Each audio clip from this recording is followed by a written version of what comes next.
What's going on, Everdogman Dan here. We are going to talk a little bit about Revenant, my thoughts on Revenant now that I've played him for a few days. I've actually put a couple of format into him. Is a Mastery Rank 0 Warframe.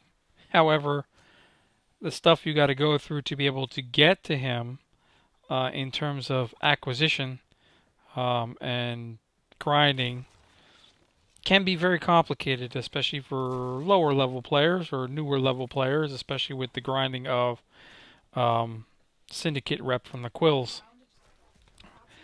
But negating all that grind, there's a lot of people had already done it, so a lot of people, higher up level players had already done it, so had access to it. I know a couple guys in the clan that were like, "This is shit," and they had to go farm all weekend long to get enough shards to go ahead and get into the level 2 of Quills.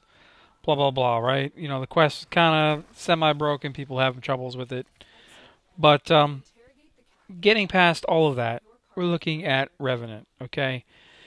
Um, so I guess if I read on the forums right, people are saying that he wasn't worth the hype. Well, good news for me, everybody, because I don't pay attention to the hype. I really didn't pay attention to any information about the release of this frame, and I really do that a lot about things. I don't really want to know too much, even though I know things are coming, because if I know too much, then I'm not really, I'm like underwhelmed by the time something gets to me. Now, like I said, excuse me here, I've played him all weekend long. You've seen him in a couple of videos, and he's quite crazy. He's a decent frame. I'm pretty happy with it. But also up front, I can tell you that it gets boring real quick. There's definitely some good, and there's some definitely lackluster and junk about this frame. Looks pretty cool, you know. Maybe it's like a cross between a couple of different frames, a little bit of limboized. I don't know. I can't even figure out what he looks like, but he's a cross between a couple of frames. Um, the ravaged by sentient energy thing. It's pretty cool. The concept, the idea of it. Um, he can dominate as a solo Warframe. I mean, he can handle pretty much anything by himself. If you set yourself up, and let's be honest, you really do not have to set up any specific like heavy duty out of the ordinary mods. I personally am using pretty normal stuff on my setup, which I'm not willing to show anybody right at this moment because I haven't quite completed it. But I'm sure that when and if I do, I'll get a lot of hate as always because I'm not following the true meta. I'm just doing what I'm liking uh, in my personal taste. There is one thing that we'll talk about that I think is most important as terms of mods. There is at least one mod that everyone should have and or be able to try to get for him, and it's a perfect mod, but we'll talk about that in a minute. Overall, he's pretty good. Like I said, he can definitely hold his own. But he can also die pretty quickly as well. When his shields deplete, Revenant will emit a radial blast that knocks down nearby enemies, which is pretty good. So you got to remember that. So one of those things is you don't want to have too much of a shield because of that. You want to find ways to be able to gain back energy, of course, because his ultimate ability uses a lot of energy. Um, but that's okay because there are ways to gain back energy over the traditional. And then you can even utilize some of the traditional, even though you can't specifically utilize like um, Trinity Prime and Oberon. To some extent, there are ways if you set your builds up correctly to be able to actually utilize those. It's quite complicated. Basically, it says you cannot replenish energy using Energy Vampire, Rift's Plane, which is innate energy regeneration anyway, Team Energy Restores, Energy Siphon, or Energizing Dash while the ultimate is active. but there are ways to still regain energy, like energy orbs, your arcane energize, Orcan death orbs that energy restores. You have your rage mod, if you want to use rage mod, which restores energy based off of the hit of the health, right? And or you even have the hunter adrenaline while the ability is active. That one works pretty well also. But when we look at his abilities, I guess they're kind of synergistic. They're pretty decent. The one that really should be much better than it currently is the number one, the Enthrall. Okay? You got a maximum of 4 enemies that you can enthrall. A maximum of 4. Okay? This is weak at best. The way it currently works, really what you have to do is be very careful in choosing which enemies you want to enthrall. And you're going to have to do it quick because if your enthralled enemy attacks another, they can enthrall another enemy for you. Okay, so either you quickly choose 4 that you want, or you may lose the opportunity to choose all 4, and you may only get to choose 1 or 2, and the other ones get chosen for you because they are killed or attacked by your already afflicted ones. So, to me, this is really limited. It really should be higher. I honestly think we should be able to get to at least double that number, maybe 8 to 10, and I don't see why it couldn't be done. I don't see why it shouldn't be that high. Like I said, right now you either have to go ahead and hit all 4 enemies at once, or within succession really quickly, or you risk even be able to choose all 4 that you want. And I think that's just quite dumb.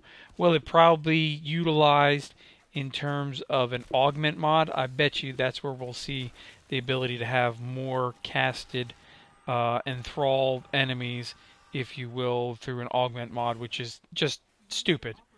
Extremely stupid. Why not give it to us off the bat, like it should be? Make it a decent number 1 ability, which right now it could be decent if you've picked the right enemies, but at the same time, it could be pretty crappy if you end up getting the wrong enemies, or if you don't get to choose the ones you want, like I said. But very important here, casting speed throughout the whole thing is going to be important, okay? So casting speed, because he's a little bit slow at casting overall on everything. If you look at the Mesmer skin basically, he takes incoming enemy attacks and reflects 100% of that back, plus status effects to the enemy that attacked him. It's pretty cool. Depending upon how you build this with strength and duration, you could get yourself up there to a pretty decent number. I think I had myself at 12 at one point at max, which is crazy. So you can have 12 instances of being able to fully reflect damage plus status chance, minus some, little things like it does not reflect damage dealt by status effects and objects created by enemies, such as napalm flame patches. It won't do that. Mesmer skin will convert the knockdown of a shockwave MOA into knockback, which is kind of cool. The skin will reflect the damage from Scorpion and Ancient hook shots, but it does not block their knockdown and or pull effects, so things you have to remember. When you have the skin active, you can enthrall enemies that have been stunned, and it won't actually cost you any more energy, which is cool.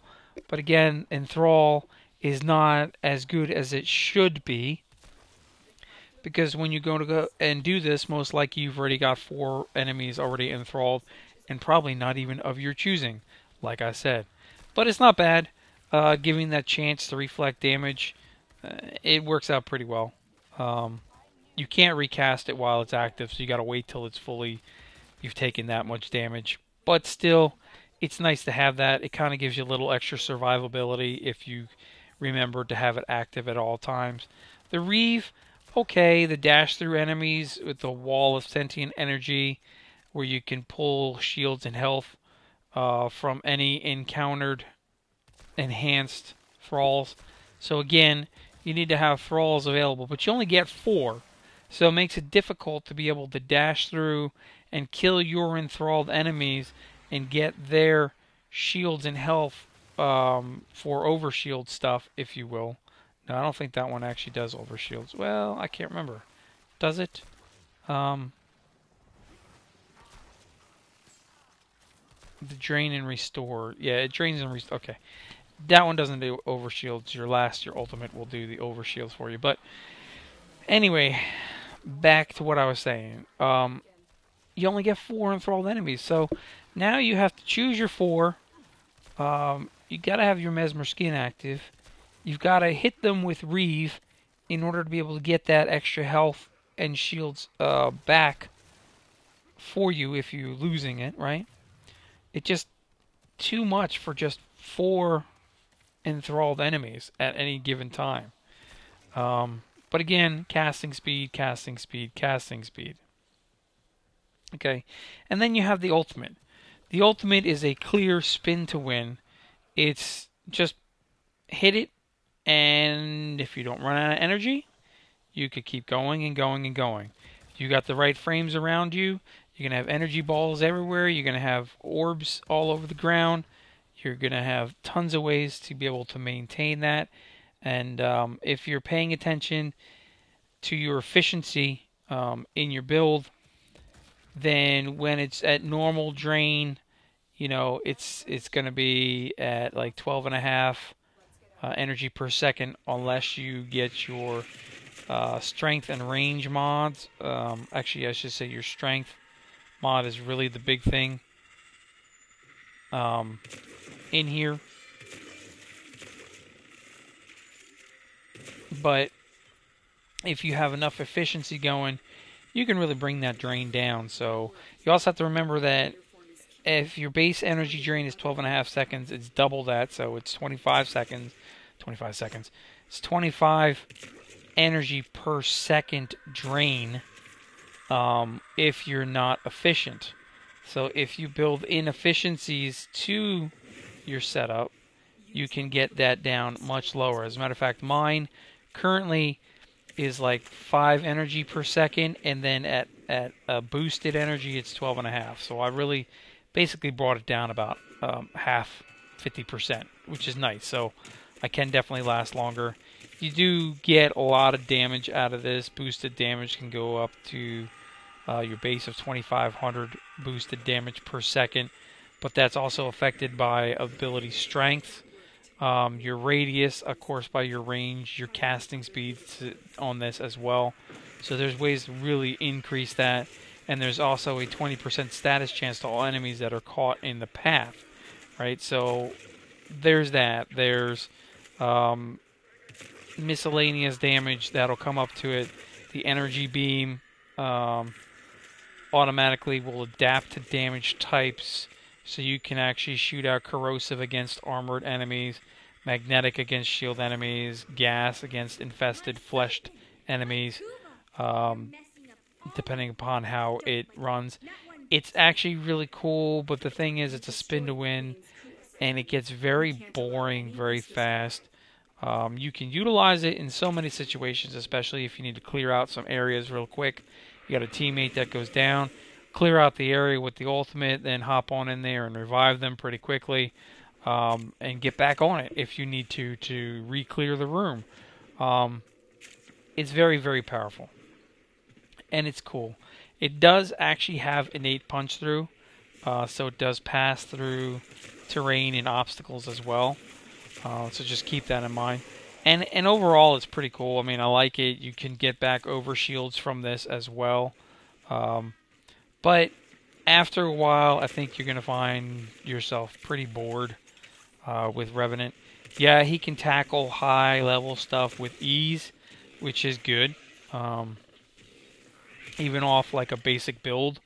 Nothing too crazy, nothing special. Not running a butt ton of like Prime mods or the new Tau mods or whatever they are. I don't remember what the heck they are. the Umbral mods. You know, you don't have to really run those in order to get this thing to be really awesome. But at the same time, I think, you know, like I said, it gets boring pretty quick. So you're doing a 40, 50-minute survival, you're going to be bored. You're going to get bored. In other frames, I mean, you can get bored with all of them when you're doing really long survivals or defenses or whatever. But it just feels like it's too easy, if you will. I'm just going to push 4 and just move around. Every once in a while, I'll boost my damage when I really need it. Otherwise, I'll just keep moving around at regular damage. You know, for me at 5 energy per second drain, which is nothing, because I can just go around, pick up energy orbs, and be good to go, and stay on it for a while. So yeah, I like it. I think it's unique. There definitely needs to be some fixes and tweaks to it, especially with the number one ability. The number one ability being synergized with the other 3 abilities is extremely weak at this point. Having only the ability to pick up 4 enemies, when that should be at least 8 to 10, in my opinion, would make it a little bit better because of how all the synergistics work with these other abilities. But like, if you have a chance to get them, awesome. If you want to deal with a little bit of grind to make it happen, awesome. If you want to buy them, awesome. It's entirely up to you how you want to do it. It is out there. It is available. I think you'll like it. I don't know that it'll be anyone's main frame forever. You know, obviously it's the new thing right now, so it's awesome to play around with. Especially, like I said, it's a spin to win. It's quick and easy in terms of spin to win. Once you get your energy efficiencies and damage up there, you just pretty much dominate. I mean, I've been in a mission where people were all mad because there it is. Oh, hey man, why don't you just spin to win for us? And that's what people are already saying. Just spin to win so we can just stand around and not do anything. And I can understand why, because you really don't have to do much if you've got a Revenant on the team. Anyway, that's my thoughts. I will catch you guys in the next episodes. Thanks for tuning in. Soon we'll talk about the Phantasma